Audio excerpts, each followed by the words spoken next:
गाड़ी लेने का सपना देख रहे हैं तो ये खबर आपकी जेब के लिए राहत भरी है। दिल्ली सरकार ने एक बड़ा फैसला लिया है जिसके तहत 1 जुलाई 2026 से इलेक्ट्रिक गाड़ियां खरीदना बेहद सस्ता हो जाएगा। सरकार की नई ईवी पॉलिसी का सीधा मतलब है अब शोरूम प्राइस ही आपका ऑन रोड प्राइस होगा। मुख्यमंत्री रेखा गुप्ता की अध्यक्षता में हुई कैबिनेट बैठक में 2026 की नई ईवी पॉलिसी को मंजूरी दे दी गई है। ये नीति 2030 तक प्रभावी रहेगी। इसका सबसे बड़ा फायदा उन लोगों को होगा जो पेट्रोल डीजल की महंगाई से परेशान होकर इलेक्ट्रिक वाहनों की ओर रुख कर रहे हैं, चाहे ई रिक्शा हो, 2 व्हीलर हो या फिर 4 व्हीलर।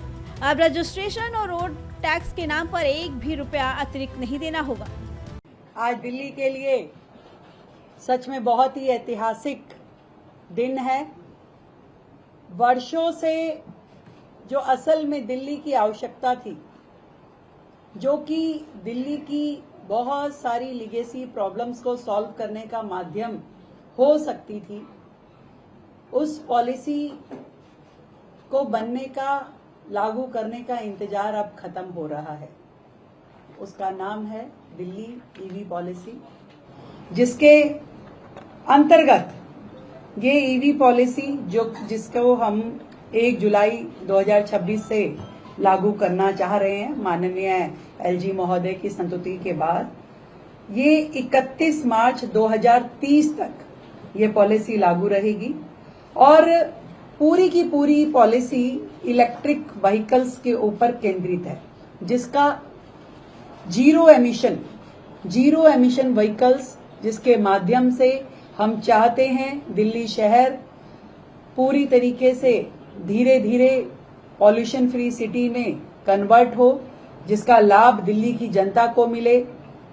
और ये सारा का सारा काम हम अगले 4 सालों में कैसे फेज वाइज इसको करेंगे, उसकी पूरी योजना तय की गई है। और ये इस बात का जिक्र जरूर मैं करना चाहूंगी कि इस पूरी ईवी पॉलिसी के अंतर्गत हमारा 7,000 करोड़ का खर्च तो मात्र इन 4 सालों में होगा और इसके अलावा 8,000 करोड़ अन्य हम लोग इस ईवी इंफ्रास्ट्रक्चर को क्रिएट करने में, और जो साल दर साल रोड टैक्सेस जो माफ होंगे उसमें हमने कैलकुलेट किया है, तो लगभग 15,000 करोड़ का लाभ दिल्ली की जनता को इस ईवी पॉलिसी के माध्यम से होने वाला है, जिसमें हमने खरीद पे प्रोत्साहन दिया है, स्क्रैपिंग पे प्रोत्साहन दिया है, चार्जिंग इंफ्रास्ट्रक्चर क्रिएट करना है और रोड टैक्स और रजिस्ट्रेशन की छूट भी इस पॉलिसी में दी गई है। आम जनता के लिए ये एक बहुत ही लाभकारी योजना होने वाली है, क्योंकि जो difference EV policy EV vehicles में होता था और अन्य व्हीकल के बीच में था, हमने इन सब्सिडीज के माध्यम से उस डिफरेंस को कम करने का प्रयास किया है। दिल्ली, मुझे लगता है कि पूरे देश में एकमात्र राज्य है जो इतना बड़ा ईवी पॉलिसी का फ्रेमवर्क लॉन्च कर रहा है, जिसमें ना केवल 15,000 करोड़ का खर्चा हो रहा है, बल्कि फेज वाइज अनकैप्ड हमने व्हीकल्स रखे हैं कि नंबर ऑफ व्हीकल जितनी जनता लेगी है उतना हम उन्हें प्रोत्साहित करेंगे, उतना उनको हम सपोर्ट करने वाले हैं। तो किसी प्रकार की हमने इन 4 सालों में कोई कैपिंग नहीं रखी है। जो सब्सिडीज हैं उसके बारे में जो डिटेलिंग है वो हमारी सेक्रेटरी महोदय पूरा बताएंगी, पर हमने इसमें 2 पहिया वाहन, 3 पहिया वाहन, 4 पहिया वाहन जो हैं, N1 ट्रक्स जो हैं, ग्रामीण सेवा, इन सबको इसमें इंक्लूड किया है। तो मैं ये समझती हूँ कि ये ईवी पॉलिसी बहुत शानदार तरीके से दिल्ली राज्य को अपनी पॉल्यूशन की समस्या को कम करने में भी मदद करेगी और दिल्ली की परिवहन व्यवस्था को और अधिक दुरुस्त करेगी। दिल्ली स्मार्ट सिटी के रूप में इसमें परिवर्तित हो पाएगी। मैं सच में बहुत बधाई देती हूँ हमारे ट्रांसपोर्ट मिनिस्टर पंकज सिंह जी को, हमारे पावर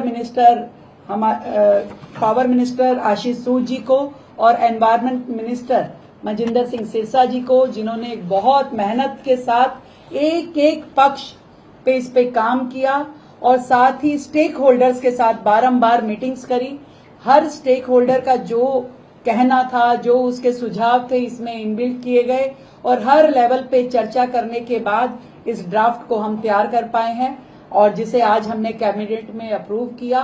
कैबिनेट की अप्रूवल के बाद ये माननीय एलजी महोदय को आज भेजी जाएगी और 1 जुलाई से ये लागू होने के बाद हर व्यक्ति दिल्ली का जो है वो दिल्ली में ही खरीदी गई गाड़ी के ऊपर इसका लाभ ले पाएगा। मैं निहारिका जी को कहूंगी कि एक बार पूरा डिटेलिंग हमारे सभी साथियों को बताएं। सरकार ने इस पूरे प्लान के लिए 15,000 करोड़ रुपए का बजट रखा। लक्ष्य साफ है, दिल्ली को जीरो एमिशन वाला शहर बनाना। पहले 10 लाख की गाड़ी पर इंश्योरेंस और तमाम टैक्स मिलकर कीमत काफी बढ़ जाती थी, लेकिन अब 30 लाख रुपए तक की एक शोरूम कीमत वाली ईवी पर कोई भी अतिरिक्त सरकारी शुल्क नहीं लगेगा। ये कदम न केवल आम जनता की बचत कराएगा, बल्कि राजधानी को प्रदूषण मुक्त बनाने की दिशा में एक बड़ा प्रहार भी है। अगले 4 सालों के लिए लागू की गई ये पॉलिसी दिल्ली में इलेक्ट्रिक वाहनों की क्रांति ला सकती है। अब देखना ये होगा कि क्या ये नई नीति दिल्ली की हवा को कितना स्वच्छ बना पाती है और कितनी जल्दी लोग पेट्रोल से इलेक्ट्रिक पर शिफ्ट होते हैं। इस खबर के बारे में आपका क्या कहना है, हमें कमेंट करके जरूर बताइए। Bureau report, prime TV.